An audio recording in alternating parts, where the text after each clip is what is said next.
Now, here's what I just did.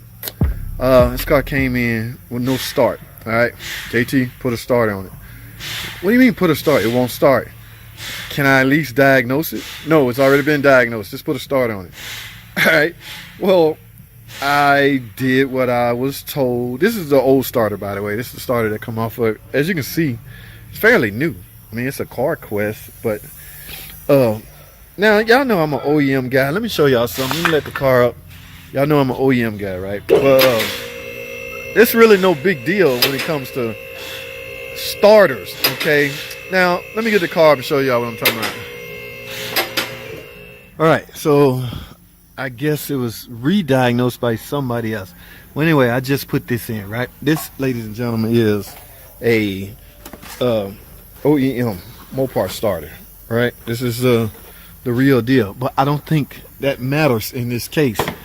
Guys, when your car will not start, there's a lot of things that come into play, okay? Yes, physical parts come into play, okay, but you need to diagnose to get to that point. In other words, just because you turn your key and you hear a click does not always mean it's the starter.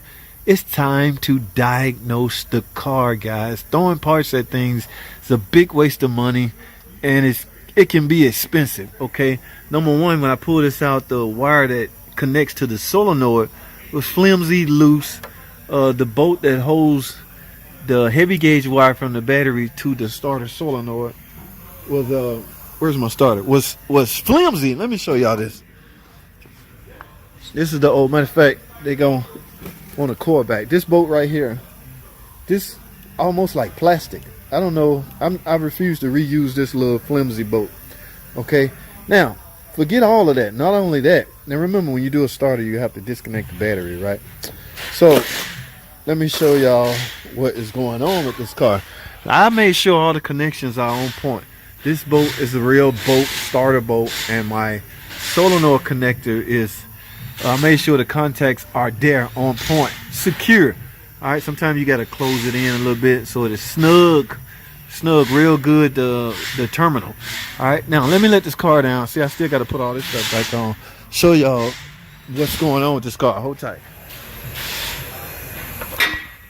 All right, guys, so I have the car down. Now, I'm you know, I do what I'm told. I don't believe in being charged with insubordination. So my boss tell me to do something, I'll do it. But I still tend to go above and beyond, okay? So in the process of doing that starter, I disconnect the closest one. I grabbed, this is the positive. So in other words, guys, I just grabbed it and just did one of these numbers. So I just merely picked it up and proceeded with replacing the starter. Now that I got the starter on, I'm getting ready to secure my connection. This is a new battery, by the way. Not only was this one loose, the negative, look, guys, and you know what's unique about this setup? These terminals are not replaceable, okay? In order to replace these terminals the right way, mind you, I got in trouble for this, the correct right way, you will have to replace the complete battery, the complete engine harness. This harness go all the way, the whole harness. That is the proper way. That's the only way we can do it at certain facilities. In other words, at a dealership, if you want battery terminals, you got to get the whole harness. Now, Joe Blows or Brothers Motors, we're not up against those restrictions, okay? I can merely cut this. In fact, let me go get a terminal and show y'all what I'm talking about. All right, guys, this is a proper terminal for this car. Unfortunately, if you go to the parts department, ask for battery terminal, they will sell you the whole harness. All right, but that's because 2011, this is a 2012 model. All right, all the town and countries 2011 and 2012 model are made like this. Starting in 2013, watch this video right here. I spoke on it in depth. Starting in 2013, they went to replace battery harness that has replaceable terminals. Okay, so now 2013 and up, you can repair this. All right, so what is the way around it? Okay, I don't want to be cutting into that and then slide. I don't want to do all that. I have a hack for you guys. I'm gonna show you. Okay, because really it's all about connection. Now, mind you, this nut is all the way on there. Is it number one? The warning I gave in that video I carded earlier. Do not use an impact on this. All it does is hammer on it and ruins it. use a hand ratchet or a wrench, 10mm wrench. But yeah, you can go up and get terminals, but how you gonna put them on? It's included in the harness. Now I've seen guys disassemble this, but again, it's hard to do that at this facility, but it's doable. Let me put it this way: there's no way in the world I would pay $1,200 for engine harness just to get terminals. I'm just telling you the way it's sold.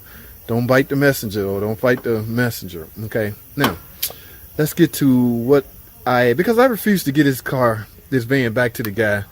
That, remember, that's tight and that's on there.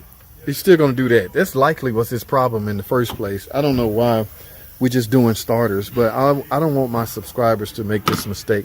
So here's what we're gonna do. Let me show y'all what I have in store on this. First, take this off, clean these up real good. You should use a wire brush. So this is not really heavily carbon. I just want to clean it up a little bit. Now what you want to do, guys, is set this on here, loosen this up.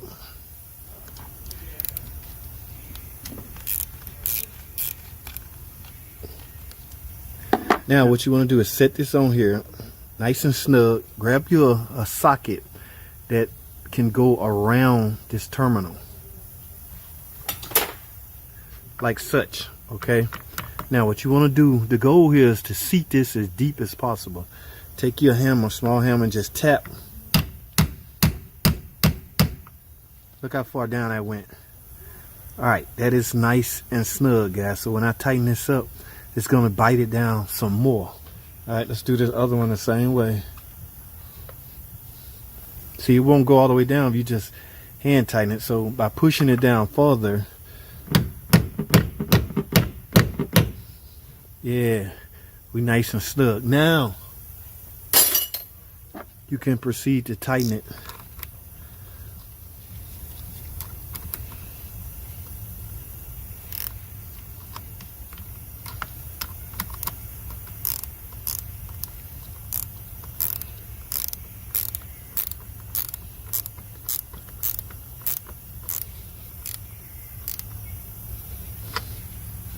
Look at that, guys. Yes, y'all see that? That is nice, snug, and tight. Okay, this likely, I'm gonna tighten this down. That's tight without me even tightening it down. So pretty much it's all about connection. It wasn't all the way on there. All right, so now that it's all the way on there, I got some good connection. So he likely would not have that click when trying to start. And also verify, this is an important ground cable right here. Make sure this is snugged up real good up against this, using this transmission bell housing bolt. Make sure that's on real good. But there we go, guys. Yes, I cannot give him his car back in the same condition I got it, because even though I didn't diagnose it, I'm telling you, I will be responsible.